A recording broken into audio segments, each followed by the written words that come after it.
What's up, Overwatch fam? It's a huge day for the Overwatch League and for the game itself. We are here in Los Angeles to celebrate and explain everything you need to know about Stage 4. Of course, I'm talking about today's announcement of 222, the role lock that's being put in, where all compositions will consist of 2 damage dealers, 2 tanks, and 2 supports. Welcome to the Watchpoint Stage 4 preview presented by State Farm. I'm your host, Chris Puckett, and I'm joined by the 3 experts that'll walk you through all of the changes. We've got Zoe, we've got Bren, and we've got Sideshow once again. How's everybody feeling? Dude, it is crazy. They've managed to keep Rollock on the laps, like just like nobody's even nobody knew. No subtle hints were dropped whatsoever. Yeah. All right, we got a lot to unpack on the show for you guys today, so let's get right into it. Malik Forte is going to sit down with Overwatch League Senior Product Director. It's Mr. John Spector to understand why the league is making this huge change and why now. Plus, you're probably wondering how the players feel about 222. We talked to the league's biggest stars to find out just that. And a look of 2 damage heroes means the return to glory of some of our league's most explosive damage dealers. We'll welcome them back with open arms on today's show. If you've been living behind a Maywall, here is a look at the details of Rollock that will be in place for Stage 4 of the Overwatch League. All comps will be 2 damage heroes, 2 tanks, and 2 supports. Players cannot change roles during a map, but they can between maps. Facing the stage, players will always be seated left to right, with your first 2 damage dealers, then tanks in the middle, and on the end will be your supports. Your initial reactions to these changes for the game, and more importantly, for the Overwatch League, Zoe? Oof. I mean, that's a pretty big change to come for us. I do think it will allow a lot of teams to unlock some of the players we haven't seen for some time because the GOATS composition, the 3-3 composition left a lot of people kind of on the bench. So from that perspective, I think is very, very exciting. Yeah, I mean, what can you say? I'm just excited to see what we're going to see from all these teams and if the top teams can stay dominant in this new meta. Yeah, adaptability is going to be a huge part of, I think, for a lot of these teams moving forward, at least into Stage 4. But the biggest thing as well is you got to start to question, and there's some teams that are going to be losers, some teams are going to be winners. I know we're going to be diving into that a little bit later on as well. But, I mean, I feel like this was a change that was necessary, I think, for the long-term health. But short term, you're going to start to see probably a couple of upset teams. Some craziness. Yeah, and probably a lot of craziness as well coming into Stage 4. I mean, this could potentially open up some scenarios where, I don't know, I mean, my hot take was that Shanghai Dragons are going to win the Overwatch League this year. Doesn't look so hot anymore. Doesn't look so hot anymore. This could actually be a reality with it being in Stage 4. Yeah, this is the biggest change that's happened to Overwatch ever since they made everything 1 hero limit. I mean, it is literally that game-changing for the entire game as a whole. It's going to have impact on how people enjoy playing the game, how we see the game. It's just an enormous shift for the league. So it'll be awesome to see it play out. It is a major shift, and since 222 was announced earlier today, the Overwatch community has been buzzing. We know the teams were consulted by the league and eventually told the change would take place back in June, but we've still got a ton of questions, and don't worry. Our pal Malik Forte sat down with the Overwatch League Senior Product Director John Spector to get all the good answers. Jonathan, first off, I want to say thank you for sitting down and talking to us about this. I think I speak on behalf of everybody here at the league, production, the casters, the fans, that it's been very tough or excruciating to not be able to really dig in and talk about this and find out more about this. So happy to finally get this out to the world. John, how excited are you about the official inclusion of Rollock into Overwatch League? I'm super amped up about it myself. I think it's going to be pretty awesome. I can't wait to see what the teams do in the new 222 environment and just check out how the strategies evolve. I think teams have had now a couple of months really to prepare for this, so we should see things that we've never really seen in Overwatch League, and I'm super excited for that. So you say that teams have known about this for a couple of months and had time to prepare, but why did you guys decide to implement it now, right before Stage 4? It's really important to us on the Overwatch League side of things that we look to keep the experience on stage that all the fans have a chance to watch as similar as we can to what you're playing at home when you play Overwatch. And we think that makes a better fan experience. We think that makes a better player experience. And so with Roll Queue coming to Overwatch shortly, as the team just announced earlier today, we thought it was really important to bring it to Overwatch League as quickly as we could The challenging aspect of the timing for us was it's a big change. And thinking about how do you make a big change like that in the middle of a season in a way that makes most sense for the players and for our fans, it was a tough call. Ultimately, what we felt was launching in stage 4 allowed us to give players, teams enough time to adjust and adapt before we head into the playoffs. And because we were able to start talking about it with teams a couple months ago, we felt like they would have the ability to prepare in advance and be ready to go for the start of stage 4. Well, how are they feeling about that? I mean, because this isn't the traditional meta shift that we've had before. This is a blow up in a sense. So how did they feel when you brought this to them? Was it more of an executive order? Did they collaborate with you guys on this decision? We closely consulted with all the teams. So a couple months ago, when we were first really wrestling with the issue, we looped in all the team general managers. We had a round of conversations with them. We went to a bunch of our pro players and talked with them about how they'd feel about this. And then ultimately, we actually asked the teams to vote. Oh, really? Yeah, it was normally, right, it's balance patch comes out, and obviously our team is talking with the pros a lot about their thoughts on balance.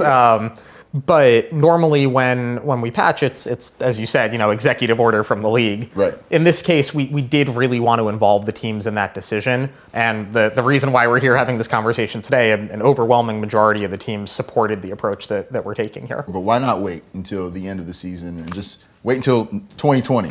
Right. That was the other option that we most seriously considered. And when we talked with the teams, players, GMs about the options, that was sort of the other choice, right? Yeah. As we thought about that choice, what it would have really meant is that as you head into playoffs and finals, you're playing those most important matches all year on a patch that's actually pretty old, since 2.2.2 is coming to the game soon. And when you started to think about what does that experience look like for your fans and what does that look like for players, where if you're still playing and you're practicing compositions that have 3 support heroes, when a fan tunes in and they see that, and Overwatch that they play, you can only have 2 support heroes, you start to have a pretty big disconnect over that period of a couple of months. And so I think that was one of the biggest reasons why, as we talked to the teams, they were so overwhelmingly in favor of just doing it now. That makes a lot of sense too. I remember last year we kind of had a little bit of we fell behind a little bit patch-wise to what was going on in the game and here in the league, and it was a little weird. I think that was one of the biggest lessons we learned last year, honestly, is the more that we can do to keep the pro experience in Overwatch League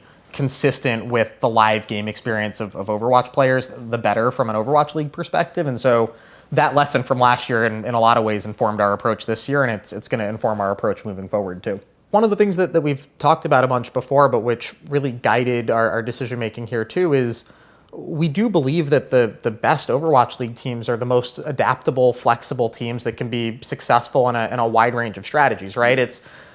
You're not the best at Overwatch because you're the best at dive or the best at bunker. You're the best at Overwatch because the teams that you can put up there are adaptable and flexible and demonstrate great teamwork in a wide variety of strategies.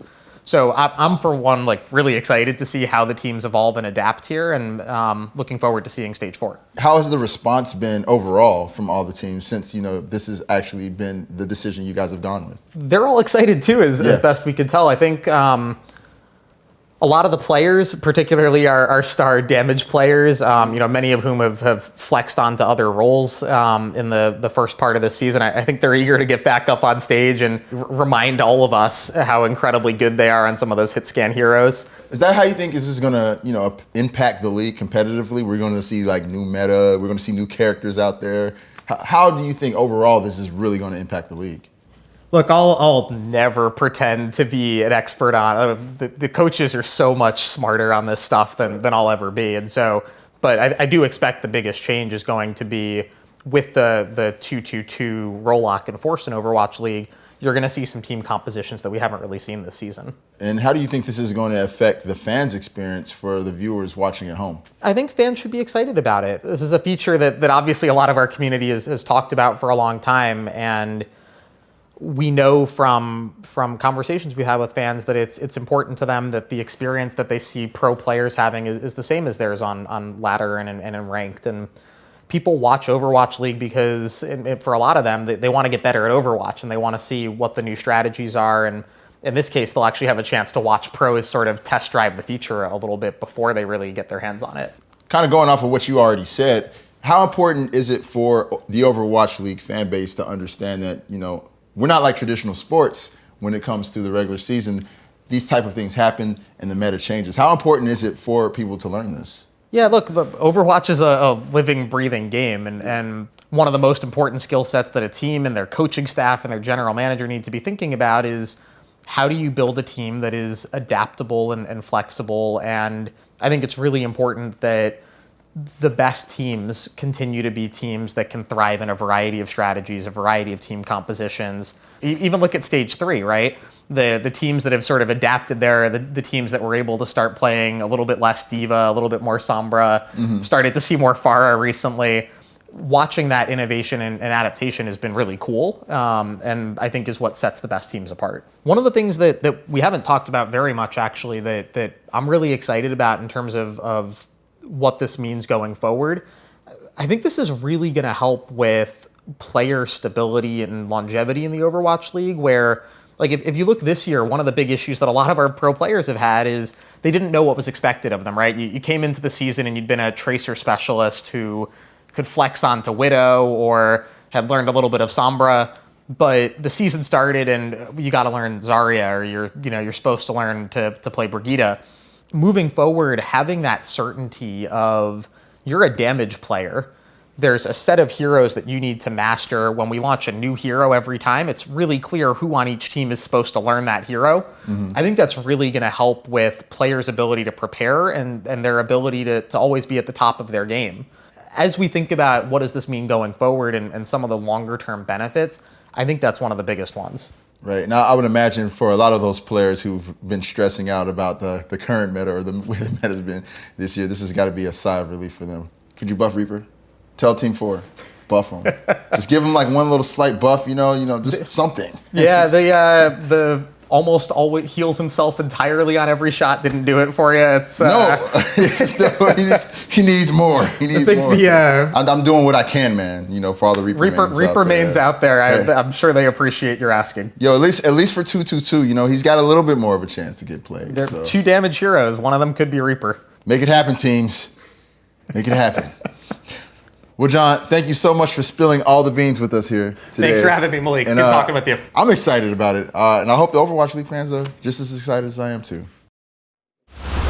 I'm with you, Malik. I can't wait to not have 6 DPS in my platinum games, in my gold games especially. But guys, we got to talk about this because with any major change, there's always going to be some critics. But Sideshow, are you buying the league's answer for doing it right now? Generally speaking, yes, I think so. Listen, there are going to be major shakeups in the league, and it's possible that we'll see a team like Guangzhou, for example, end up winning the entire league after failing in the first 3 stages.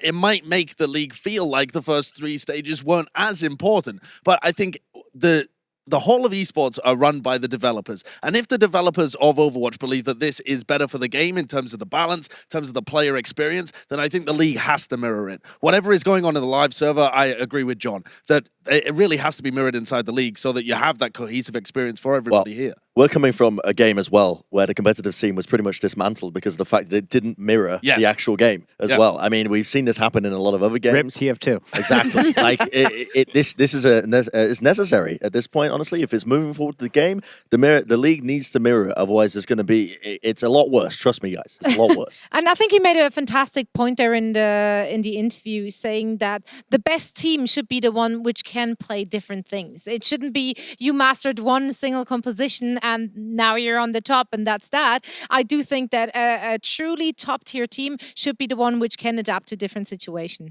All right, well, we know how these analysts feel about 222 in the Overwatch League, but what about the pros? When we come back, the league's biggest stars share their thoughts on Rollock and how the game is changing forever. This is Watchpoint Stage 4 Preview, presented by State Farm. The Overwatch League is brought to you by T-Mobile, now connecting 99% of Overwatch League fans. Catch your league on America's network, T-Mobile.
As we welcome the 2-2-2 roll-lock to the Overwatch League, the biggest change we'll probably see is with hero usage. Here are your top used heroes so far this season. Those top 6 are your standard triple tank, triple support heroes, but we've also got some Sombra, Ana, Winston, and Mercy in the top 10 so far. But if we look at the heroes 10 through 20 in terms of usage this year, you'll see some very small percentages for some of our favorite Overwatch heroes. But you have to expect that with Roll-Lock, we may see the rise in playtime for these and possibly other heroes. So Sideshow, which hero are you most excited to see the return of? Okay, well, last season we had so much fun watching the greatest Tracer players in the world do battle. Oh, yeah. And I want a meta where that kind of comes back. Let's not have it like last year where it was dominant the entire time. Not that we can control it, but who knows? I would love to see some of the most incredible Tracer players retake the stage. Striker and Sabiolbe, Prophet hitting ridiculous shots as well. And maybe some of our newer players that were picked up because of their Tracer ability and have yet to really be able to show that on the main stage. It's such a fun hero to watch. And Brigitte just stomped it into the dust this year. Brigitte is gone crab, is what I'm going to be seeing right now. But you know what I'm going to be picking. The Brittle Maker. Bren, please switch off DPS. Many names I go by, but the Brenji is the one that was reigning supreme. Nah! You know what I mean? 2018 was a rough year in ranked. I want to see the Genji back in because this is my favorite hero. It's the hero that got me into Overwatch. As soon as I saw it, I'm a weeb at heart. It plays into everything I love, and I'm out of practice. I'll admit it. The Brenji, not as powerful as he once has been. I just remember, with Roll-Lock, we now can't force you off DPS. Oh, no, exactly. So now I'm locking in DPS. I'm going to be locking in the Genji. I'm going to be feeding my little brain out, and I'm still going to be popping off with the Brenji blades. It don't matter, but I hope that we get to see a lot of other players do it as well. I really do hope, and I really do think so. Finally, my chance to pass you on the SR leaderboard. All right, so what about you? What hero are you looking forward to? Oh, okay, here it comes. This may be a hot take, so don't at me, but Brigitte? No! No, wait, I can explain this, all right? So here's the thing. With the Roll-Lock coming into place and Brigitte being a support hero, what composition can people run to realistically still make it work? And what players will be playing her? Will you have a supporter, actual support player picking her up? Or do we have to have DPS heroes in on Brigitte? Also, we still not having a nerf on her, so will she be played throughout the entirety on stage 4? It's a good question to throw out there. 78% of the season wasn't enough for you. No, because I want to see her in this kind of environment. It's different. I love the idea of being a DPS player, finally being free of Brig Jet. And then your team goes like, how about you play Brig now? So I just want to see you're in a 1-minute timeout right now. We're definitely excited to see the variance in hero usage in Stage 4, and so are the pros. We talked to players around the league to get their thoughts on the 2-2-2 roll-lock and the new era that's about to begin in the Overwatch League.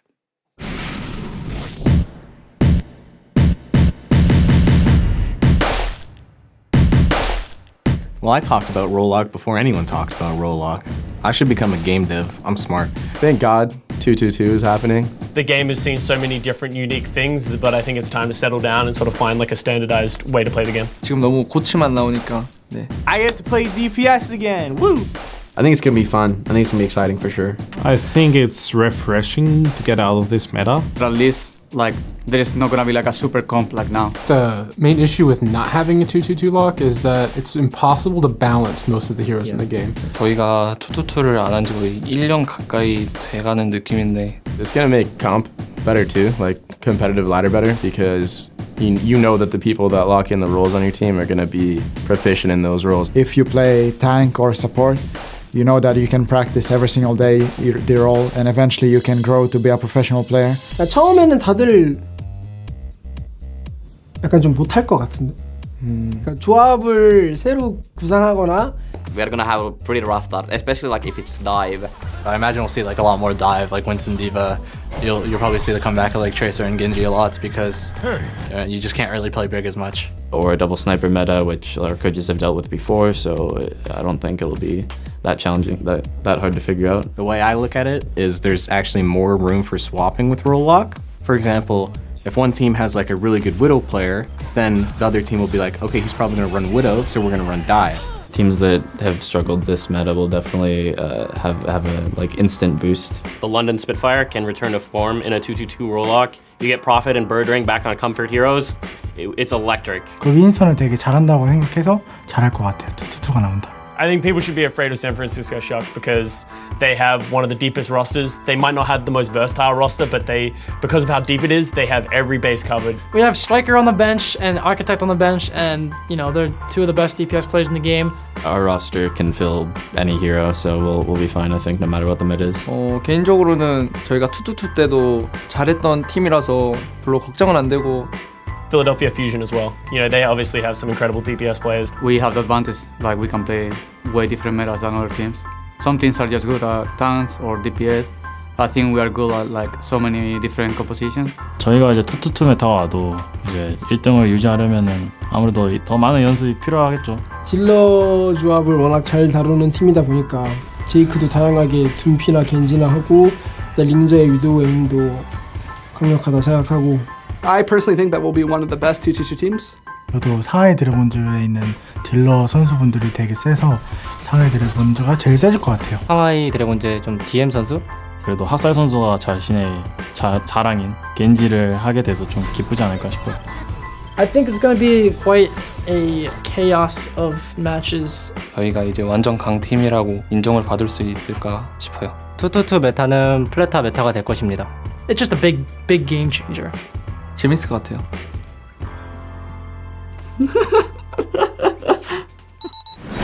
If you're only excited about one thing for Stage 4, it should be damage dealers. Some of the league's most fun to watch players will be returning to glory, and we'll reintroduce you to some of the best next on the Watchpoint Stage 4 preview. The Overwatch League is powered by Intel. Game, record, stream without compromise on Intel Core i7. And by Omen by HP, the official PC and display of the Overwatch League.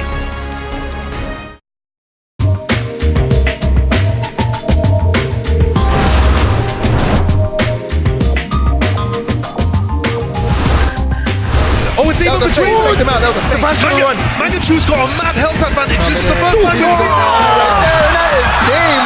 Mangachu is the Torb Lord. Prostrate at the champion's feet. Well, that might just be all she wrote, but New York has pulled back quite some bars. Oh my God, what a dart! Yeah, sick place from Hago. There we go. Sleep dart over the ocean. You're not going to kill him the normal way, so you got to drop him in. Yep. And you don't really need the double sniper after point A anyway. You can still run it, but you don't opt to do it. Whoa. Yeah. You only need one. You only need one sniper right now, clearly. If you have Lana Ray, 3 kills for Baby Bay. All right. Both going to be going low. Otto uses his own. Stratus is in. He's going to be taken down. Punko goes down. Stratus comes back with a no fist. And he absolutely pops off. Stratus, the madman. They field him on the starting roster. He comes in clutch. Especially they swapped off the bar. They could go for the Roadhog. All right, Supercharger. They're just going in with the Mercy. Like the Mercy boost plus the Supercharger. That's a ton of damage. But it doesn't matter. If DM finds your head. Luffy down as well. DM finds another one. Eliminates Neptuno as well.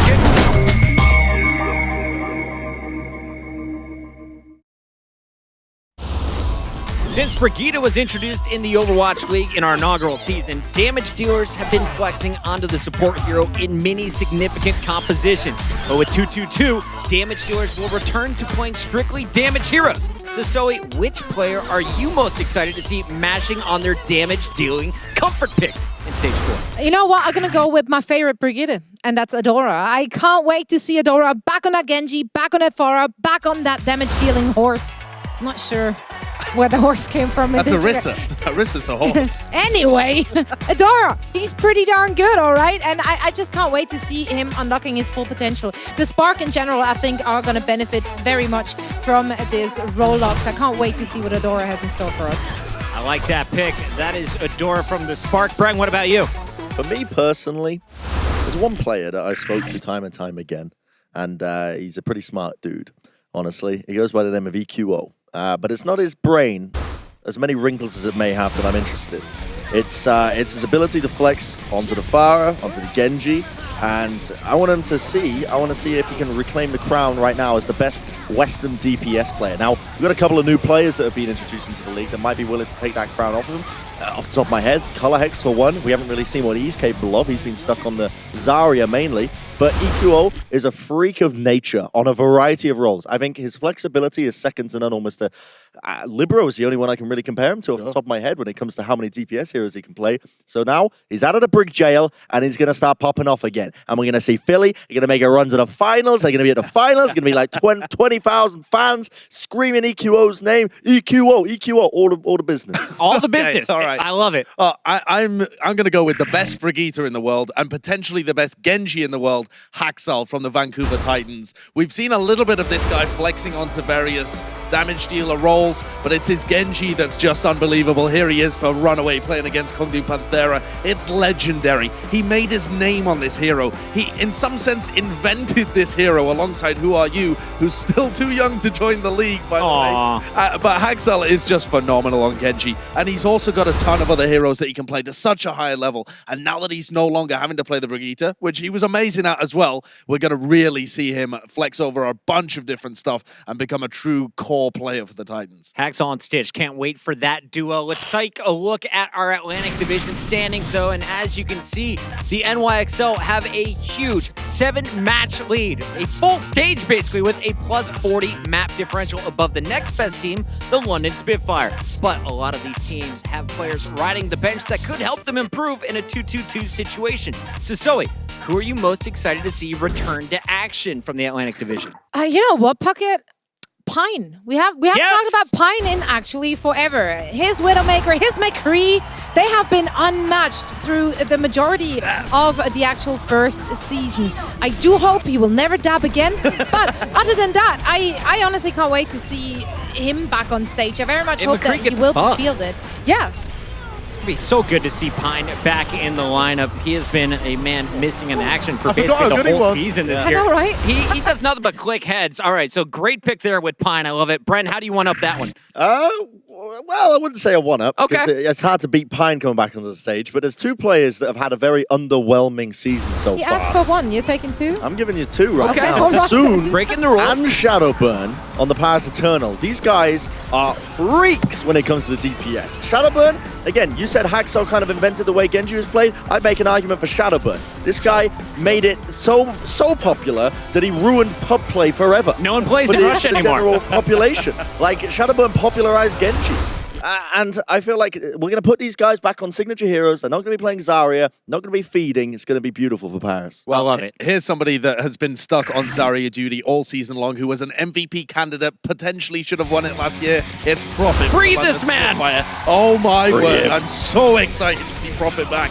He was arguably one of the best tracers in the world, just a hard carry for the London Spitfire in these finals. Everyone remembers this play. It was 1v5, outrageous. But he also plays the Genji. It's sublime. He plays the Junkrat really well. His Pharah is excellent. He can basically play any hero if you let him. And very consistent. Insanely consistent, just pumping out great performances over and over and over again. And he's been okay on the Zarya, and he was pretty good on Brig. He's been keeping London in it, but it's time to stop trying to keep London in it and trying to get them all the way to the playoffs, like you were saying about Philly. This is another team that could make a real deep run. They could make a super deep run. Profit, of course, would help them lead that charge. Let's talk about the other division, though. The stronger division here in 2019. The Pacific Division is a much tighter race, but the Vancouver Titans still have a comfortable 4-match lead over the Shock. For comparison, the last place Valiant would be in 5th place in the Atlantic Division with that record and map differential. We've also got some great players in the Pacific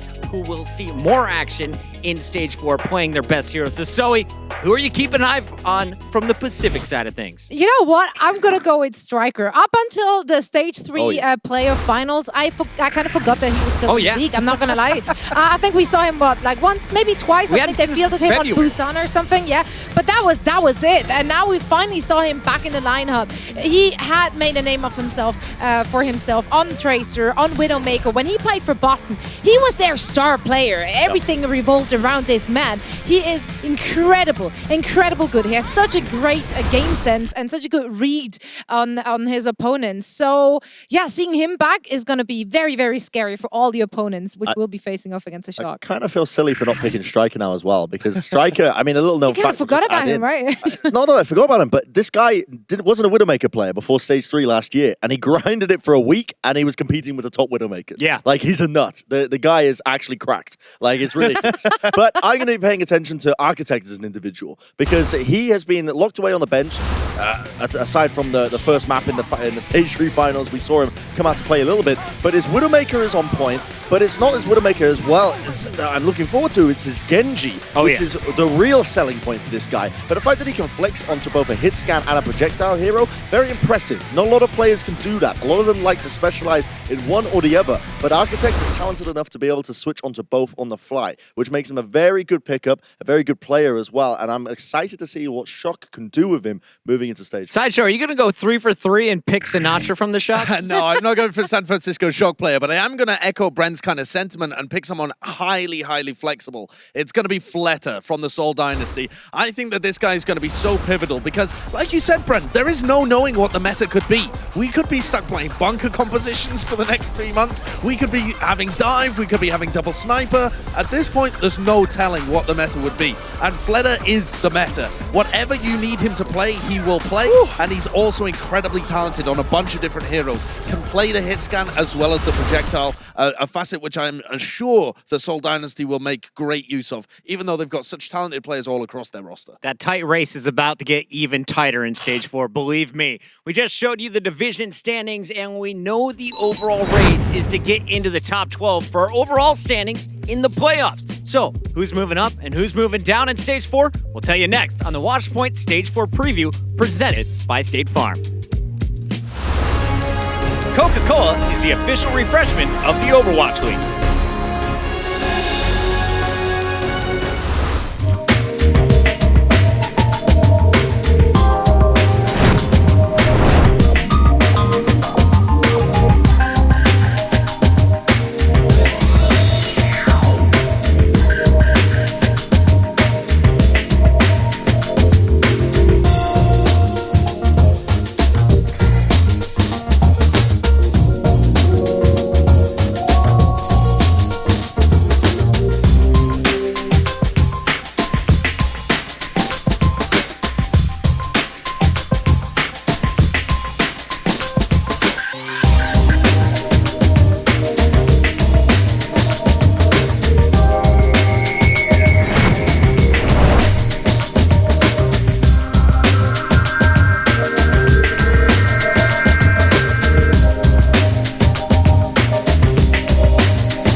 I've been expecting you, gentlemen.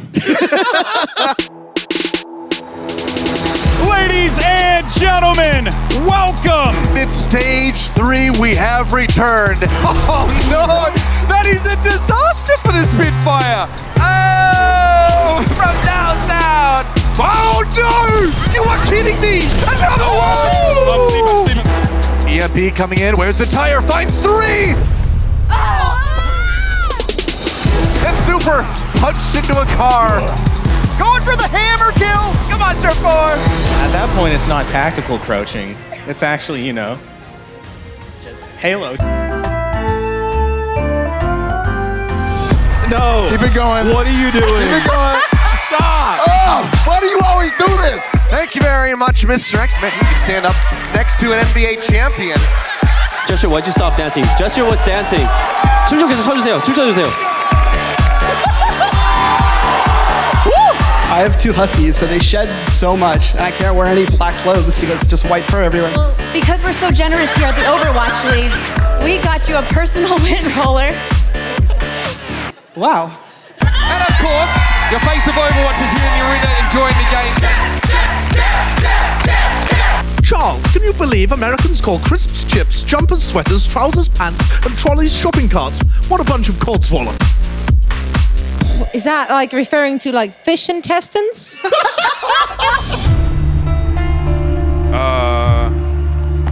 I don't think that was intentional. 4, 3.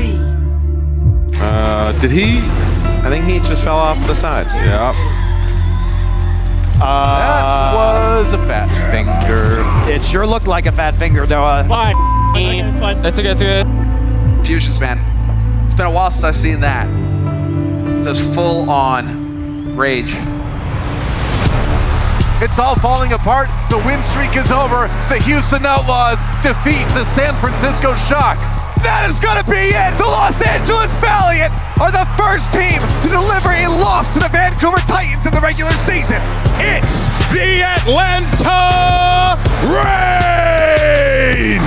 Sir, what's going on? Oh my, it's the friend! Oh my word! What's going on? Anything you want to say to the people here in Atlanta? Let's go, dude!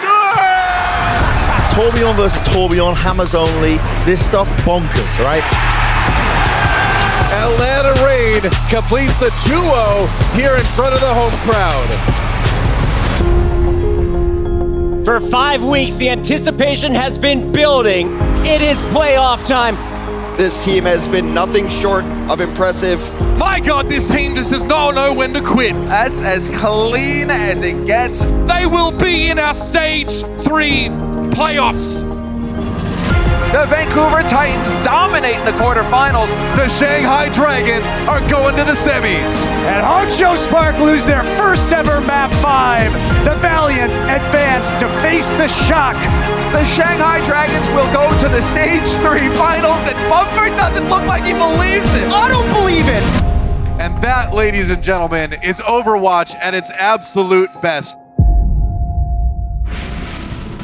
It was a wild Stage 3, but now we're gearing up for some Stage 4 action, and despite losing in the Stage 3 playoffs, the Vancouver Titans are having a historic season up to this point. The top 6 teams in our standings are automatically in the playoffs after Stage 4, with teams 7 through 12 getting a shot at a play-in tournament for 2 final spots. As you can see, the records are tightly bunched up around that 6th and 12th seed spot after our first 3 stages. So that begs the question, who's going up and who's working their way down in the standings? We'll rip through our up or down predictions in 20 seconds each. So let's start at the top right now. Bren, you ready to go? Yep. Let's do it. Number 1, we got the Titans. I'm thinking they're going up, honestly. I'm not even joking. I think these boys are going up. They've been through thick and thin together.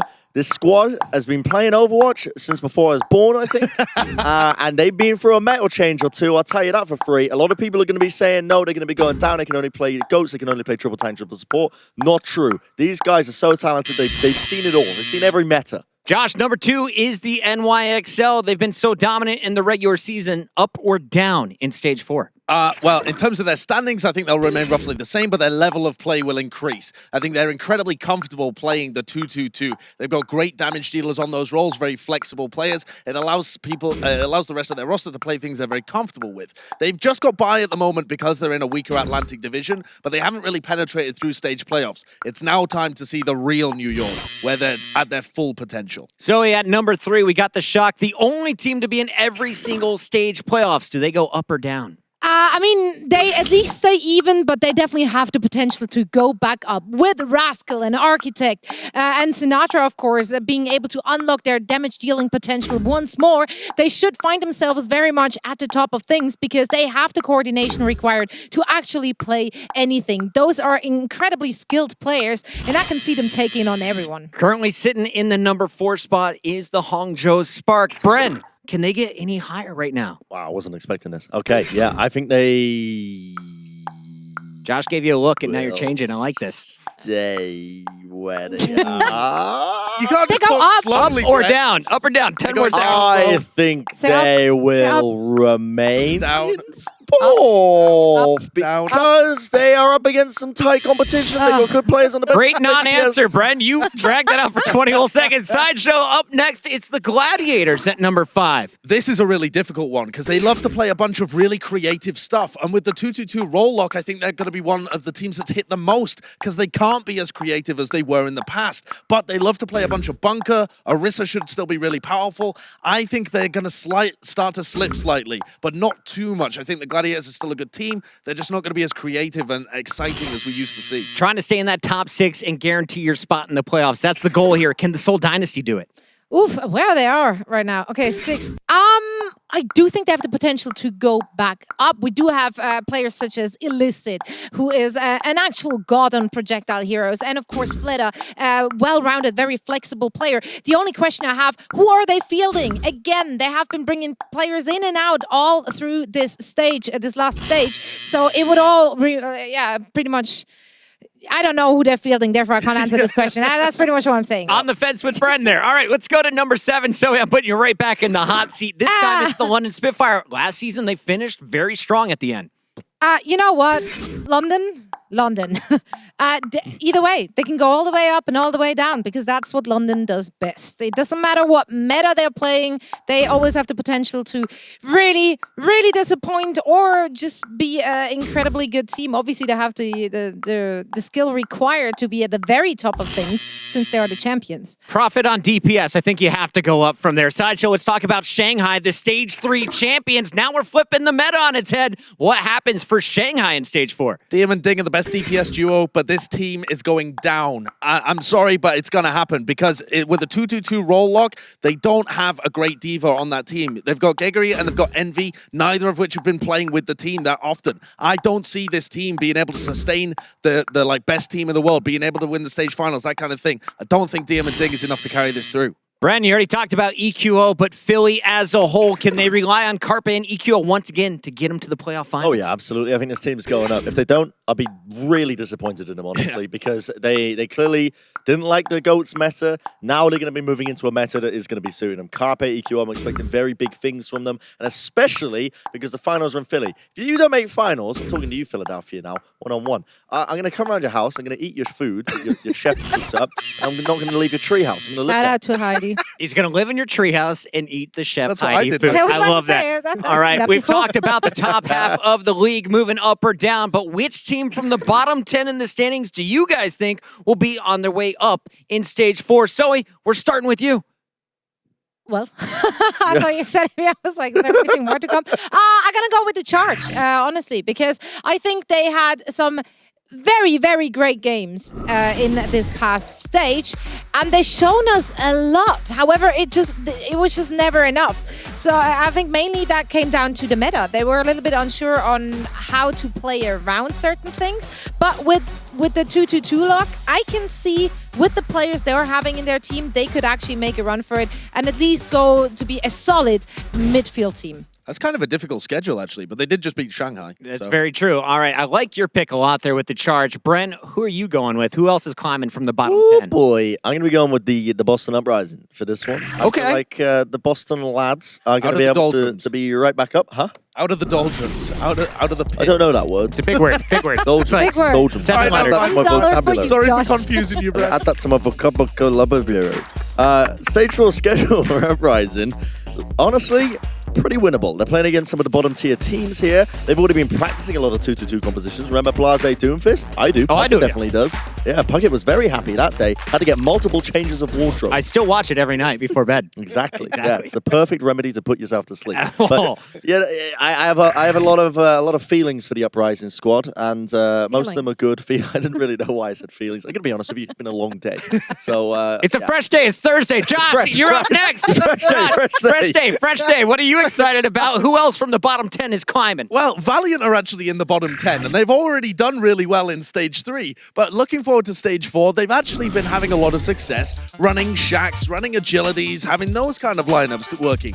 They're also very, very good at those bunker compositions with the Orisa, with the Diva, and double sniper kind of stuff. So I can see them making a big run in Stage 4, trying to recover their season. They're certainly looking strong coming into Stage 4. We'll see what the meta ends up being, of course. Bunker is just one of many options that it could be. But I'm feeling pretty confident about the LA Valiant. I like these calls. It's time, though, for some hot takes. I'm going to give you guys 5 more seconds. 5, 4, 3, 2, 1. Give me some hot takes. Stage 4 is coming up. What has you excited, Zoe? I'm not going to say Brigitte again. So I'm going to go with, we're going to go back to dive. You know what? I'm feeling it. I'm feeling the dive meta coming back right at you. And about 2 weeks in, all of you are going to complain about only seeing dive. So I can't wait for all of that too. Bren? Yep. That's so true. No one's ever happy with the meta. It's actually ridiculous. I remember everyone was screaming for tanks to be played. Are you happy now? You got your wish, didn't you? Josh, how do you think Stage 4 plays out for us? A lot of Orisa. If I was to make a bold prediction, I think we're going to see a ton of Orisa versus Orisa. We're going to see stuff like last season's playoffs with, LA Valiant having so much success and the Philadelphia Fusion. Wouldn't London you as say well. that would depend on the maps? Sure. Yeah. I mean, I don't know what the maps are because I haven't looked, but but everything will be Orisa. I do have a hot take. Go ahead, Bren. Am I allowed to speak? Yes. Yes. I think Shanghai Dragons are going to win the Overwatch League. Oh, there it is. He's keeping it. Okay. He's keeping it. Shanghai Dragons wins the 2019 Overwatch League season. We'll find out. Does that come true? Gotta wait till the end of Stage 4. That's gonna do it for our Watchpoint special Stage 4 preview. Thank you so much for watching. Thanks, State Farm. We'll see you next week.